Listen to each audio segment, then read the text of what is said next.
Nós vamos continuar na exposição do livro de Atos dos Apóstolos. Chegamos ao capítulo 12. Atos, capítulo 12, do verso 1 até o verso 19.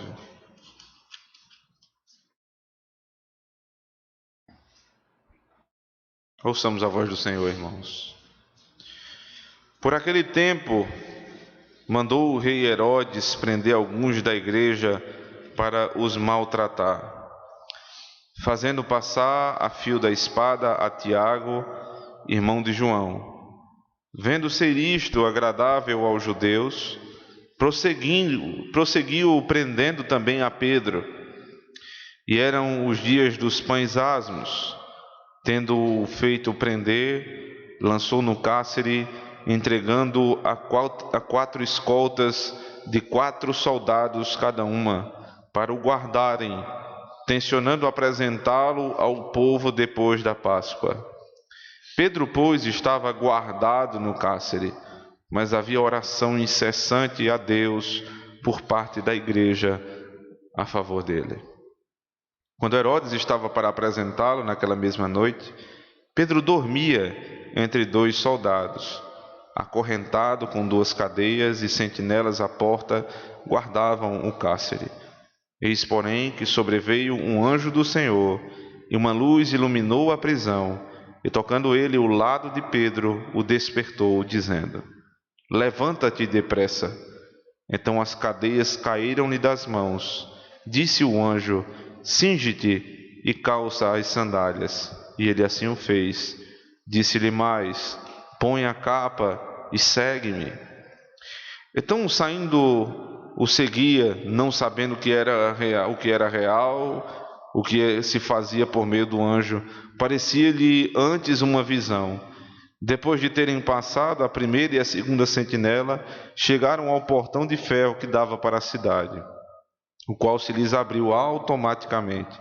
E saindo, enveredaram por uma rua, e logo adiante o anjo se apartou dele. Então Pedro, caindo em si, disse: Agora sei verdadeiramente que o Senhor enviou o seu anjo e me livrou da mão de Herodes e de toda a expectativa do povo judaico. Considerando ele a sua situação, resolveu ir à casa de Maria, mãe de João, cognominado Marcos, onde muitas pessoas estavam congregadas e oravam. Quando ele bateu ao postigo do portão, veio uma criada chamada Rode ver quem era. Reconhecendo a voz de Pedro, tão alegre ficou, que nem o fez entrar, mas voltou correndo para anunciar que Pedro estava junto do portão. Eles lhe disseram: Estás louca? Ela, porém, persistia em afirmar que assim era. Então disseram: É o seu anjo. Entretanto, Pedro continuava batendo. Então eles abriram, viram-no e ficaram atônitos. Ele, porém, fazendo-lhes sinal com a mão para que se calassem, contou-lhes como o Senhor o tirara da prisão e acrescentou: Anunciai isto a Tiago, aos irmãos. E saindo, retirou-se para outro lugar. Sendo já dia, houve não pouco alvoroço entre os soldados sobre o que teria acontecido a Pedro. Herodes, tendo procurado e não achando, submetendo as sentinelas a inquérito, ordenou que fossem injustiçadas. E descendo da Judeia para Cesareia, Herodes passou ali algum tempo. Amém. Vamos orar ao Senhor. Senhor, estamos diante da Tua palavra mais uma vez, tão dependentes como sempre estivemos. Pedimos, ó Pai, que o Senhor, pela Tua misericórdia, revele mais uma vez as verdades do Evangelho que estão escritas aqui. Aplique, Senhor Deus, ao nosso coração e faça tudo isso por meio do Teu servo, a quem foi confiada a Tua palavra. Que seja a Tua voz, que seja as Tuas palavras, Senhor Deus, e não palavras de homens, para que nós saiamos daqui com a certeza que podemos confiar no que o Senhor nos disse e viver segundo as exortações que vão nos ser feitas agora. Para a glória de Cristo nós oramos. Amém. Uma coisa é certa: o mundo não brinca em serviço. Enquanto a igreja muitas vezes é negligente em ser cristã, ou seja, em seguir as ordens de Cristo, o mundo não é negligente em ser ímpio e vil. O mundo está sempre disposto a fazer o mal, e ainda mais disposto a fazer o mal contra a igreja. Eles nunca estão cansados, eles nunca estão afadigados demais para fazer o mal ao povo de Deus. E não só isso, eles se juntam para maquinar o mal, né? Eles dão posição a alguém para que com aquela posição a igreja seja esmagada. Eles perseguem, eles maquinam, né? Eles estão à espreita para nos derrubar. E quanto a nós, infelizmente a igreja às vezes é ingênua. Nós cultivamos amizades com as pessoas do mundo, amizades íntimas, abrimos a nossa casa, a nossa intimidade, abrimos tanta coisa para essas pessoas. Alguns chegam a um ponto até de se unirem em algum tipo de relacionamento para construir família com aqueles que são inimigos da casa de Deus. E você precisa saber que os inimigos de Deus não brincam. Eles não estão para brincadeira. É óbvio que não se discute aqui você não ter nenhum tipo de relação com o mundo. Isso é impossível. O próprio Cristo nos ensinou tantas vezes que nós estamos nesse mundo. Ele orou para que nós não sejamos tirados desse mundo, mas que vivendo no mundo não sejamos como as pessoas desse mundo, que Deus nos preserve no mundo, mas que não tenhamos esse tipo de atitude de misturar o que é santo com o que é profano. Esse é mais um texto que nos lembra a inimizade que foi posta desde o Éden, quando Deus disse, né, que a semente da serpente ela estaria em inimizade com a semente da mulher. Não há nenhum tipo de amizade entre Deus, entre os filhos de Deus e os filhos do mundo, porque foi posta uma inimizade. E a única maneira de desfazer a inimizade é quando um desses nossos inimigos ele se converte e passa a fazer parte da igreja do Senhor. Até lá não há amizade íntima entre os filhos de Deus e os filhos do mundo. Observe que aqui, mais uma vez, é um homem poderoso que se levanta contra a igreja. Veja, é citado aqui Herodes. Herodes não é o nome de uma pessoa, Herodes é um título dado a uma pessoa. Você tem o primeiro Herodes, esse aqui já é o segundo Herodes, que era judeu, né? Veja como as coisas são bem tramadas aqui, porque para que os apóstolos fossem presos e perseguidos, você precisava ter um líder romano, mas judeu, né? Alguém que tivesse poder romano do império, mas que fosse judeu para aplicar essa pena. Então, os judeus que não criam em Cristo, eles levantam Herodes para que ele seja, né, o tetrarca daquele lugar, um governador, e possa perseguir a igreja do Senhor. E Herodes, populista que era, como tantos outros governantes da nossa época, ele faz exatamente o que o povo elegeu para fazer.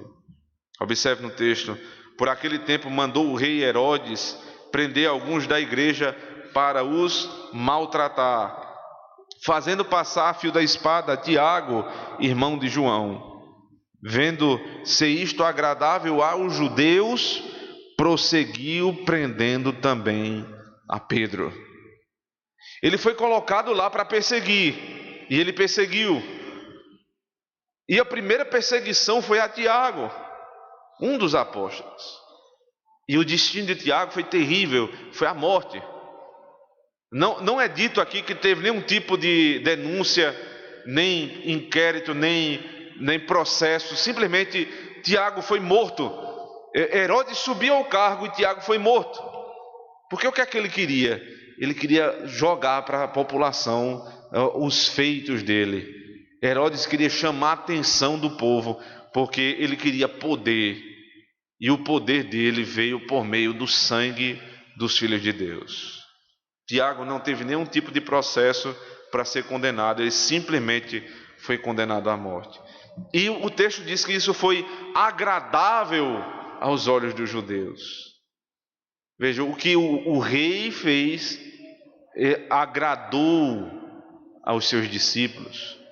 O povo se agradou do que o rei fez. Mas o que o rei fez era mal. Quantos maus feitos já foram realizados na nossa nação?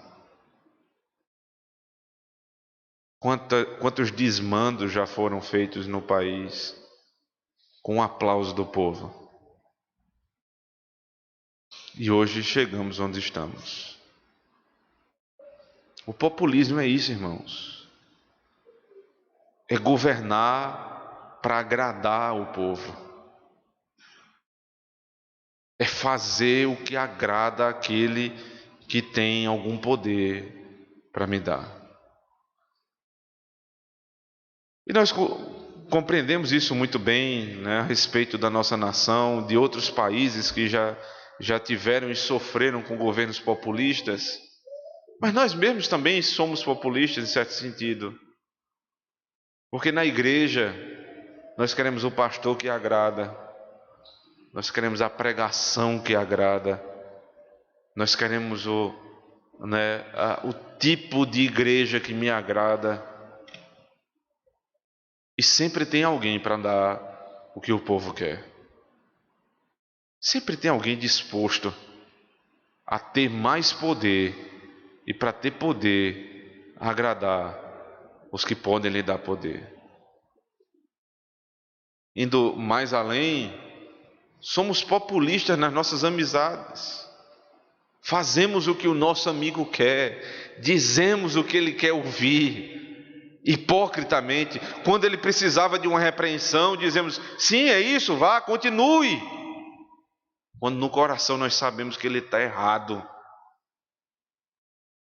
Mas o que eu quero é o aplauso dele. Eu não quero confusão, eu não quero briga. Eu quero que ele mantenha essa amizade fictícia que nós temos. Criamos assim amizades que não estão pautadas na verdade. Não é à luz da palavra de Deus, mas é para agradar o outro. Então quando o outro vem me falar alguma coisa, eu sei que está errado, mas eu fico calado para agradar o outro. Somos populistas também na criação dos nossos filhos. O que é que eles querem? Então eu dou o que eles querem. Porque eu não quero problema para mim. Eu não quero menino chorando perto de mim. Porque eu não quero que ele se rebele contra mim. Porque eu não quero que ele fale nada, que ele não reclame. Então eu vou dando, para agradar. Maridos populistas que agradam suas mulheres em tudo e não exercem a autoridade que é necessária. Herodes chegou ao último ponto. Por conta do poder, ele matou e perseguiu. A que ponto você já chegou? Para agradar alguém, a que ponto você chegou? O texto prossegue explicitando, por mais de uma vez o tempo em que isso ocorreu. E eram, verso de número 3, parte B, e eram os dias dos pães asmos. Interessante essa informação. Ela vai se repetir novamente, verso 4. Tendo feito prender, lançou no cárcere, entregando a 4 escoltas de 4 soldados, cada uma para o guardarem, tencionando apresentá-lo ao povo depois da Páscoa. Veja, eram os dias dos pães asmos e esperar depois da Páscoa. Por que especificar o tempo dessa festa? Por muitos motivos. Um deles é, na Páscoa, aquelas 7 festas que existiam na Antiga Aliança, você está em Atos, tem uma imagem muito boa que o pastor Paulo Brasil dá para o livro de Atos e para os Evangelhos. Ele diz, Atos e os Evangelhos é 4:30 da manhã e 4:30 da tarde. Nem é dia, nem é noite. Você está passando ali, o raiar do sol, mas ainda não é dia. Final do dia, mas ainda não é noite. Os evangelhos e Atos são exatamente isso aqui. Então você tem a comemoração da Páscoa e dos pães asmos, mas já passando, né, para deixar de lado isso aqui, porque o Antigo Testamento passou. Mas nessa época, a época dos pães asmos, que era uma festa que estava ligada diretamente com a Páscoa, né, a Páscoa, a morte do Cordeiro, os asmos, né, a retirada do fermento do Egito, a saída, a libertação do povo de Deus, que quer dizer santificação, ou seja, a Páscoa é você morre, o Cordeiro morre e ressuscita, e dos pães asmos, a santificação dos que foram salvos pelo Cordeiro. Dito isso, você entende exatamente por que Lucas, o narrador da história, ele nos traz essa menção. Primeiro, porque nessa época muita gente ia a Jerusalém para poder festejar a Páscoa. Era não apenas um costume, mas uma obrigação de todo judeu estar ali naquele momento. Então, esse era um momento bom para alguém que é populista. Você tem uma concentração muito grande de pessoas e você está perseguindo aqueles que o povo quer que persiga. Então, você ganha poder com isso. Mas não só isso. Porque na Páscoa, o Cordeiro morreu para libertar o povo do Egito. E justamente na Páscoa, Tiago morre à semelhança do seu mestre. O próprio Cristo diz: o servo não é maior do que o seu senhor. Se a mim perseguiram, também perseguirão a vós outros. Se ouviram a minha palavra, também ouvirão a sua. Então, você não é maior do que Cristo. Se Cristo sofreu, nós também sofreremos. Essa é uma verdade de toda a Escritura.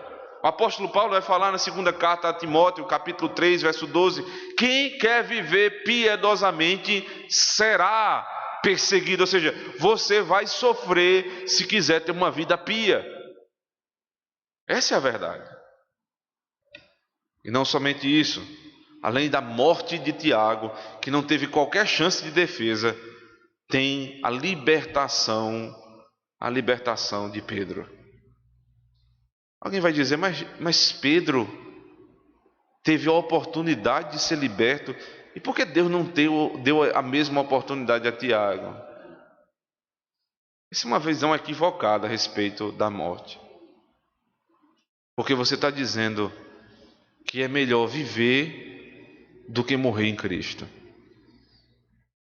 O apóstolo Paulo, falando aos filipenses, a igreja de Filipe, ele disse, porque o que eu queria é estar com o Senhor. Ou seja, o que ele queria era morrer e estar com o Senhor. Mas por conta da igreja, eu decidi permanecer. Eu vou permanecer. Aí ele disse, porque para mim o viver é Cristo.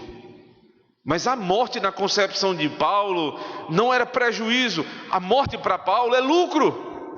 Então entre Tiago e Pedro, você não pode pensar, Pedro teve melhor sorte do que Tiago porque foi liberto e viveu. Mas que Tiago teve melhor sorte do que Pedro porque morreu e esteve com o Senhor. Essa é a visão da morte, irmãos. Na morte do crente você tem o dia da glória dele chegou. É óbvio, os que ficam vão ficar tristes, mas os que vão para a glória, eles estão lá com o Senhor. É lucro.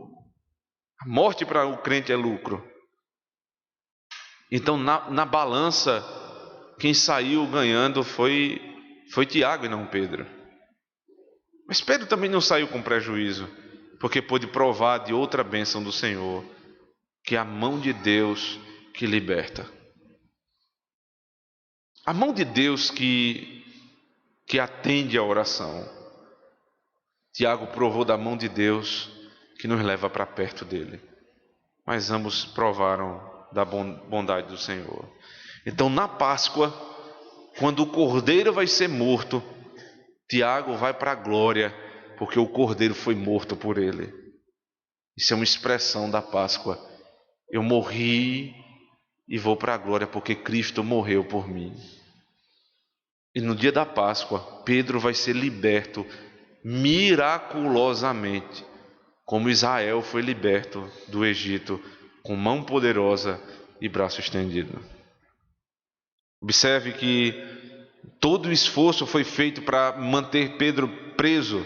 Verso 4.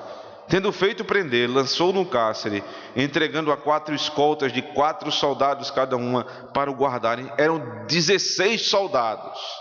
Eles se revezavam de 4 em 4. Veja, um homem que era um dos líderes da igreja, de uma igreja que não tinha, costume de ser violenta, e você coloca essa pessoa numa prisão de segurança máxima, como se fosse um grande terrorista, e acorrenta ele. O texto vai dizer, verso 5: Pedro, pois, estava guardado no cárcere. Veja, ele não estava preso, ele estava guardado. Mas qual é a descrição a respeito dessa guarda? Verso 6: Quando Herodes estava para apresentá-lo naquela mesma noite, Pedro dormia entre 2 soldados. Veja, 2 soldados dos 4 que cuidavam dele naquele período de tempo. Eram 16, mas 4 por turno. Naquele turno, 2 dormiam ao lado de Pedro. O medo era tanto que ele colocou um soldado e outro soldado e Pedro no meio, acorrentado com 2 cadeias, provavelmente pés e mãos, e sentinelas à porta guardavam o cárcere. Então, 2 ao lado e 2 na porta, e ele preso nas mãos e nos pés. Por que tanta segurança assim? É porque, ao contrário de nós, que temos certeza da nossa salvação, os inimigos da igreja não têm segurança nenhuma no que fazem. Quem faz o mal nunca relaxa. Quem faz o mal nunca está para brincadeira. Ele não vai querer fazer um pouco de mal à sua vida. Veja, você que brinca com as coisas de Deus, você que não tem compromisso com as coisas de Deus, saiba disso. O Satanás não tem meias palavras para lhe destruir. Ele vai lhe acorrentar pelos pés e pelas mãos. Ele vai lhe aprisionar com toda a força. E Pedro? Interessante a descrição de Lucas, voltando para o verso 5. Pedro, pois, estava guardado. Veja que visão impressionante. Quando a Bíblia vai falar que o crente morre, ela diz que o crente está dormindo. Dormiu no Senhor, descansou no Senhor.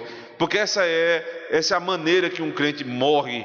Ele não morre, ele descansa. Ele não morre, ele dorme. Não como pensam os adventistas, o sono da alma. Não, mas é porque eles descansaram nos braços do Pai. Essa é a visão. Então, quando um crente está preso, ele não está preso, ele está guardado. Até na cadeia, a visão é essa. Deus guardou Pedro. Guardou, muito bem guardado, é verdade, mas guardou Pedro. E no verso 6, na parte B, ele diz: Pedro dormia entre os 2 soldados. Que coisa! Ele dormia entre os 2 soldados. O processo que se deu foi o seguinte: Tiago morreu, houve grande alvoroço do povo, então Herodes buscou Pedro, e começou um processo para que ele fosse morto. O objetivo era esse: Pedro iria ser morto na manhã seguinte. Então ele foi levado para o cárcere enquanto o inquérito estava correndo, muito rápido e completamente injusto, mas o final já era sabido: Pedro iria morrer. Então Pedro, sabendo que vai morrer no dia seguinte, durante a noite ele deita e dorme. Mas não é qualquer sono, não. É um sono pesado. Porque veja no verso 7: Eis, porém, que sobreveio um anjo do Senhor, e uma luz iluminou a prisão, e tocando ele do lado de Pedro, despertou. Veja, o texto diz que quando o anjo apareceu, uma luz iluminou a prisão. Você está dormindo, acende uma luz muito forte, a tendência é você acordar. Se o sono for brando, você acorda com facilidade. Mas quem tem sono profundo, não tem luz, não tem barulho, não tem nada que acorde. Pedro não só dormia, mas ele dormia profundamente, enquanto os seus inimigos se levantavam para lhe matar. Vá comigo, por favor, Salmo de número 2.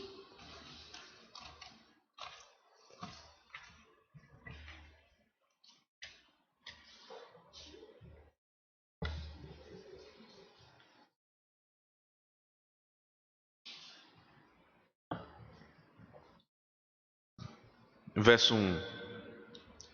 Por que se enfurecem os gentios e os povos imaginam coisas vãs? Os reis da terra se levantam e os príncipes conspiram contra o Senhor e contra o seu ungido, dizendo: rompamos os seus laços e sacudamos de nós as suas algemas. Ri-se aquele que habita nos céus, o Senhor zomba deles. Na sua ira, a seu tempo, lhes há de falar, e no seu furor os confundirá. Eu, porém, constituí o meu rei sobre o meu santo monte Sião. Proclamarei o decreto do Senhor. Ele me disse: tu és meu filho, eu hoje te gerei. Pede-me, e eu te darei as nações por herança, e as extremidades da terra por tua possessão. Com vara de ferro as regerás, e as despedaçarás como um vaso de oleiro. Agora, pois, ó reis, sede prudentes, deixai-vos advertir, juízes da terra. Servi ao Senhor com temor e alegrai-vos nele com tremor. Beijai o filho para que não se irrite, e não pereçais no caminho, porque dentro em pouco se lhe inflamará a ira. Bem-aventurados todos os que nele se refugiam. Observe, os inimigos se levantam contra o ungido de Deus, Deus ri-se deles. E aí vem uma advertência: quando ele constitui o seu rei, o seu filho, obviamente aqui falando de Cristo, Cristo é o Senhor do Salmo 1, do Salmo 2 e de todo o Saltério. Então, quando o rei é constituído, o filho é gerado, então é dito: eu te dei as nações por herança. E aí vem o alerta aos reis: ó reis, sede prudentes, deixai-vos instruir, ó juízes da terra. Herodes não ouviu isso, e ao invés de se humilhar diante do Deus de Pedro, se levantou para matar Tiago e o apóstolo Pedro. Não foi prudente o rei. É interessante que aqui é o poder do ungido de Deus, está sendo declarado. Ele é forte, ele é poderoso, ele vai exterminar os reis que forem imprudentes. Mas veja o Salmo de número 3. O Salmo 3 fala também sobre Cristo, mas a perspectiva é outra agora. Um salmo de Davi, quando fugia de Absalão, seu filho: Senhor, como tem crescido o número dos meus adversários. São numerosos os que se levantam contra mim. São muitos os que dizem de mim: não há em Deus salvação para ele. Porém tu, Senhor, és o meu escudo, és a minha glória e o que exaltas a minha cabeça. Com a minha voz clamo ao Senhor, e ele do seu santo monte me responde. Veja agora: deito-me e pego no sono, acordo porque o Senhor me sustenta. Pedro não era semelhante a Cristo simplesmente porque sofria, mas era semelhante a Cristo também porque descansava no Pai. O mundo se levanta contra mim. Eles falam mal de mim injustamente, eles proferem mentiras a meu respeito, eles me perseguem. E qual é a visão que o salmista tem? Eu deito e durmo. Eu deito e durmo. O que é que você faz quando chega em casa, depois de um dia atribulado? Você deita e dorme? Ou você só dorme depois de tomar remédios pesadíssimos para dormir?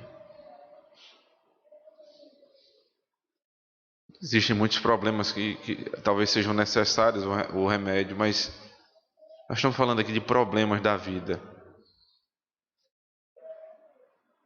Nós deitamos, ficamos rolando de um lado para o outro, de um lado para o outro, pensando no problema e tentando raciocinar, resolver o problema durante a noite. Imagina Pedro, preso, humilhado, injustiçado, não fez nada para estar preso.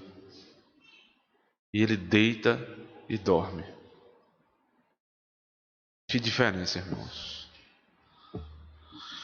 Então o anjo vai lá, voltando lá para Atos capítulo 12. O anjo vai até Pedro e o acorda. Verso 7. Eis, porém, que sobreveio um anjo do Senhor e uma luz iluminou a prisão. E tocando ele ao lado de Pedro, despertou, dizendo: levanta-te depressa. Então as cadeias caíram-lhe das mãos. Disse-lhe o anjo: cinge-te e calça as sandálias. E ele assim o fez. Disse-lhe mais: põe a capa e segue-me. Veja, a libertação é de uma maneira miraculosa. Não é o Sansão aqui que vai ter força para quebrar as cadeias, mas é porque ele deitou, dormiu e esperou no Senhor, enquanto a igreja orava. Daqui a pouco nós vamos ver essa cena que corre em paralelo, e as cadeias se abriram. Eu acho interessante a maneira que Lucas vai descrever a fala do anjo. O anjo diz: levanta-te depressa. Aí depois diz: cinge-te e calça as sandálias, põe a capa. Ordens aparentemente desprezíveis, né? Você está ordenando uma pessoa a se vestir, a dizer como ele tem que fazer, mas é mais uma prova do sono profundo de Pedro. Quando a gente acorda no meio da noite e os pensamentos estão tão embaralhados por conta da profundidade do sono, que você, quando pega uma criança, aí você tem que, ela está acordando para ir para o colégio, aí você diz: bota o sapato, meu filho, bota essa calça, né? Você tem que explicar a ele o que é para fazer, o que é óbvio, o que qualquer um vai fazer quando está bem, mas quando ele está acordando do sono, ele não consegue. Então, quando nós estamos diante de situações de profundo pesar, Deus nos orienta até nas mínimas coisas. O que é aparentemente óbvio, Deus nos orienta a fazer. Ele usa os seus anjos para explicar: faça isso, e faça aquilo e aquilo. E Ele vai nos acompanhando, como diz o verso 9. Então, saindo, o seguia, não sabendo que era real o que se fazia por meio do anjo. Veja, Pedro ainda não estava entendendo muito bem o que estava acontecendo. Parecia-lhe antes uma visão, como se ele estivesse tendo um sonho. Depois de terem passado a primeira e a segunda sentinela, chegaram a um portão de ferro que dava para a cidade. Veja, a descrição é minuciosa para você entender. Ele estava preso, pés e mãos, 2 soldados de lado. Então as cadeias se abriram, ele passou por um portão, passou pelo segundo portão, e quando chegou no portão principal, o portão de ferro, aí o texto vai dizer que dava para a cidade, o qual se lhe abriu automaticamente. A visão que me tem é exatamente essas portas de hoje em dia, né? Que você chega perto, ela abre, coisa que não tinha naquele tempo. A porta de uma cadeia que se abre automaticamente. Como o Mar Vermelho, que quando Moisés chegou com o povo de Deus ali, e o exército de Faraó à espreita, tentando prender o povo, miraculosamente, o mar se abriu, e o povo passou a pés enxutos. Automaticamente o mar se abriu. Automaticamente as cadeias se abrem, e Pedro passa. O anjo do Senhor esteve com Moisés na saída do Egito, e o anjo do Senhor está com Pedro na saída da cadeia. O texto continua, verso de número 10. Depois de terem passado a primeira e a segunda sentinela, chegaram a um portão de ferro que dava para a cidade, o qual se lhe abriu automaticamente. Saindo, enveredaram por uma rua e logo adiante o anjo se apartou dele. Veja o detalhe. O anjo chegou perto dele, o acordou, disse o que era para fazer, abriu as sentinelas, abriu o portão, mas quando chegou na rua, ou seja, quando você já está liberto, então o anjo não vai ficar dizendo toda hora o que é para você fazer. Você vai trabalhar agora com a providência de Deus. Você vai se lembrar daquilo que foi ensinado na palavra de Deus e você vai viver dessa forma. Você não vai viver com o anjo do seu lado. Você não vai viver vendo o anjo. Você não vai viver vendo uma visão que vai dizer, faça isso, faça aquilo. À luz da palavra você vai viver. Até ali, o anjo disse, faça assim, faça assim. Mas quando chegou no momento certo, o anjo diz, agora você precisa caminhar.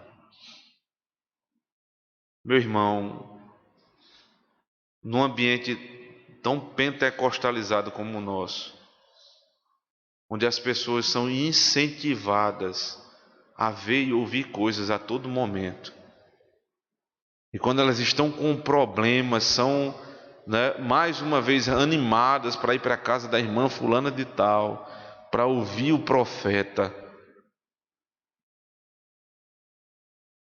Não precisa disso. Cristo já quebrou os grilhões de ferro que ele acorrentava. E ele deu a palavra para lhe guiar. Não é que você vai viver sozinho a partir de agora, é que você vai viver à luz do Evangelho.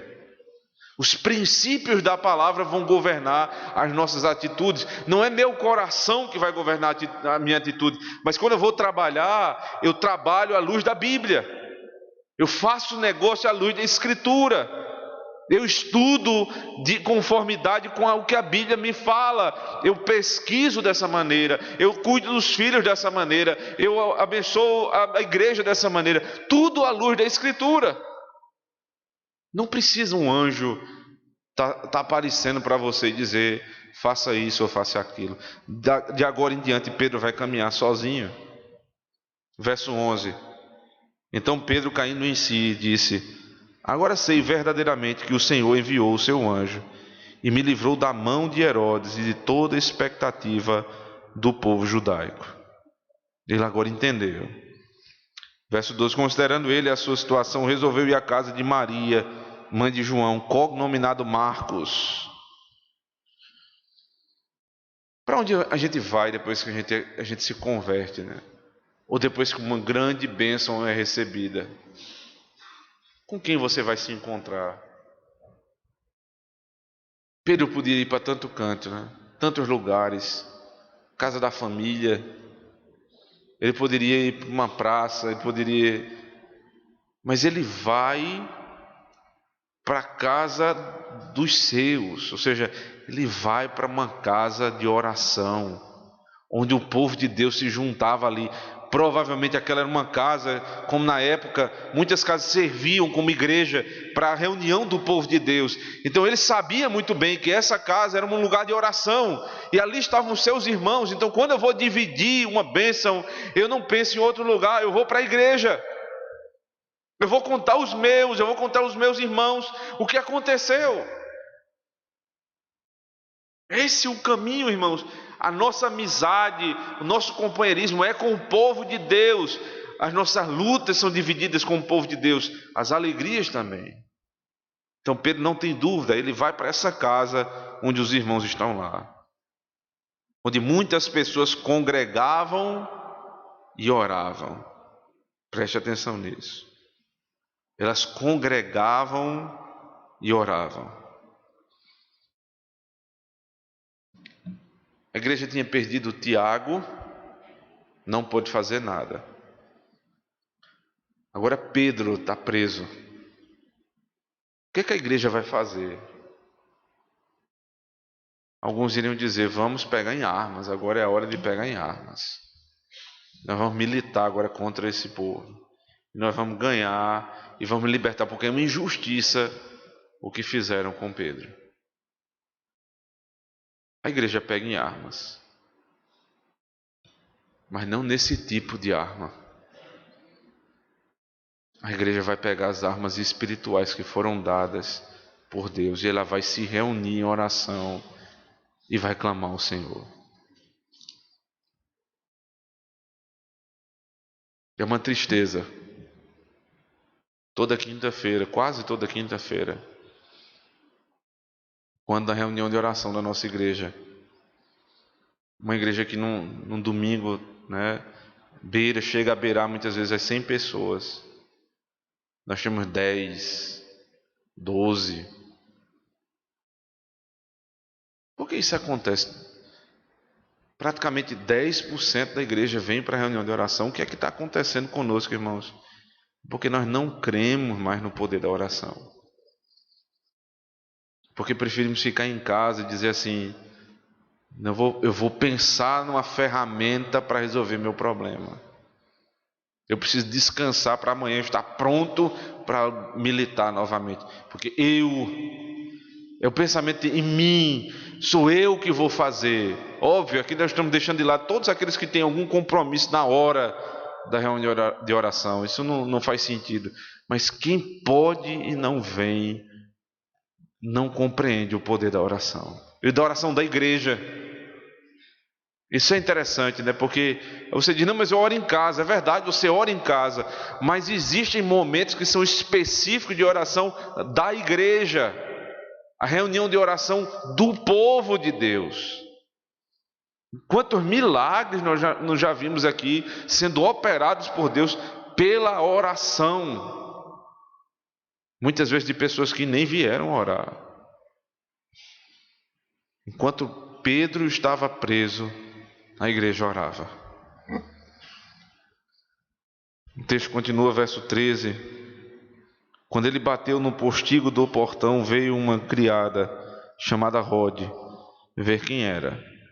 Reconhecendo a voz de Pedro, tão alegre ficou que nem o fez entrar, mas voltou correndo para anunciar que Pedro estava junto do portão. Veja que cena interessante. Ela vai ao portão, né? Não tem olho mágico, né, para ela ver quem estava do outro lado. Ela pergunta provavelmente quem é. Os cristãos não se reuniam com liberdade como hoje, então eles tinham medo de quem estava do outro lado. Então pergunta quem é. Quando ela ouve a voz de Pedro, ela, em vez de abrir a porta e deixar Pedro entrar, ela corre de volta para dizer que Pedro está lá. Que alegria grande foi dessa mulher. Que alegria, né? Que bênção é saber que alguém se alegra recebendo um pastor na sua casa. Ele está na minha casa, ele fica tão sem saber o que fazer, que corre em direção contrária. Reconhecendo a voz de Pedro, tão alegre ficou que nem o fez entrar, mas voltou correndo para anunciar que Pedro estava junto ao portão. Eles lhe disseram: estás louca?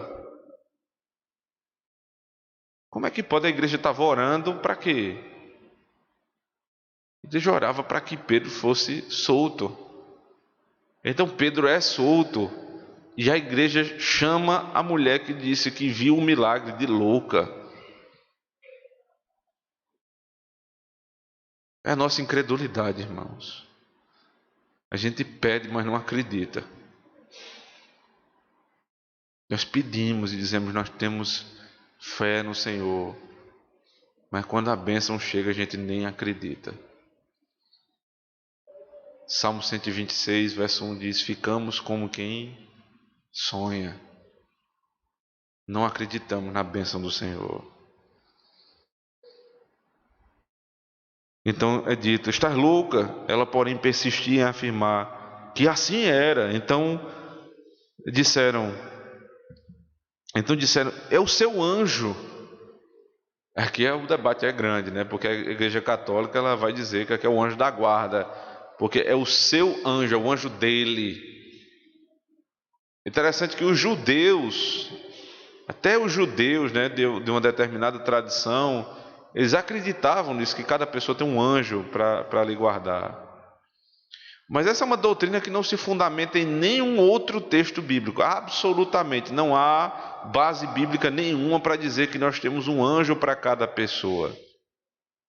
Mas sim, temos anjos que militam em nosso favor. Os anjos são mensageiros de Deus que são dados pelo Senhor para cuidar do seu povo. O grande desejo do anjo, na verdade, era pregar o evangelho se ele pudesse. Mas a ele não foi confiada essa mensagem, mas o de cuidar do povo de Deus. Então é o anjo que cuida de Pedro, não é um anjo específico. É o espírito de Pedro que está ali. Uma coisa é certa, nós não temos um anjo para cada pessoa, mas muitos anjos que cuidam de cada um de nós. Verso 16, entretanto Pedro continuava batendo, então eles abriram e viram-no e ficaram atônitos. Ele, porém, fazendo-lhe sinal com a mão para que se calassem, contou-lhes como o Senhor o tirara da prisão, e acrescentou: anunciai isto a Tiago e aos irmãos. E saindo retirou-se para outro lugar. O povo ficou tão empolvorosa que Pedro teve que fazer sinal: por favor, se calem, porque era perigoso ainda a situação de Pedro, era muito complicado, e ele vai explicar o que aconteceu. E a igreja termina a reunião de oração com a resposta da oração. É como o servo de Abraão lá em Gênesis 24, que sai para buscar uma esposa para Isaac. E o texto diz que enquanto ele orava, e ele abriu os olhos, quando ele abriu os olhos depois da oração, a resposta de oração já estava ali. Rebeca foi dada. Existem causas, irmãos, que nós passamos anos orando. Anos orando. E existem outras que nós nem terminamos de orar e Deus já atende. Uma coisa é certa: Deus precisa ser glorificado de uma forma ou de outra. E nós precisamos aprender a esperar, pouco ou muito, no Senhor. Última parte do texto, verso 18. Sendo já dia, houve não pouco alvoroço entre os soldados sobre o que teria acontecido a Pedro. Herodes, tendo procurado e não achando, submetendo as sentinelas a inquérito, ordenou que fossem justiçadas.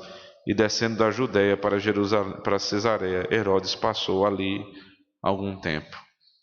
Lembra do Salmo 2? O Senhor ri-se deles.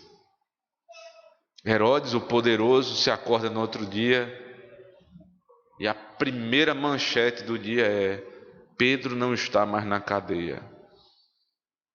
Ele vai lá conferir e não vê ninguém. Como é que pode? Eu botei 16 pessoas para cuidar desse homem. 16 soldados, 2 sentinelas ao lado dele, prisão nas mãos e nos pés. Como é que esse homem fugiu? O Senhor ri-se e zomba dos seus inimigos. Não devemos temer, irmãos, os que se levantam contra o Senhor. Devemos temer quando nós nos calamos e não oramos para que Deus nos guarde.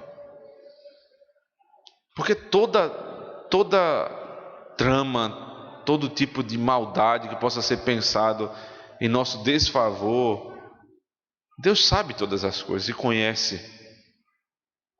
E se nós nos juntarmos em oração, e se essa igreja for uma igreja una em oração, todas as nossas cadeias vão ser quebradas. E todos os nossos problemas postos diante do Senhor serão atendidos. Mas se acharmos que vai ser a nossa mão que vai nos libertar, e que cada um por si vai viver sozinho, não há esperança para a igreja. Porque o mal não brinca com a sua maldade, mas se juntam para derrubar o povo de Deus. Nós precisamos saber que se nos unirmos em oração, as cadeias virão abaixo e o Senhor nos libertará de todo pecado e de toda maldade contra nós. Que Deus nos ajude, irmãos. Amém. Vamos ficar de pé, vamos cantar ao nosso Deus o Salmo de número 3.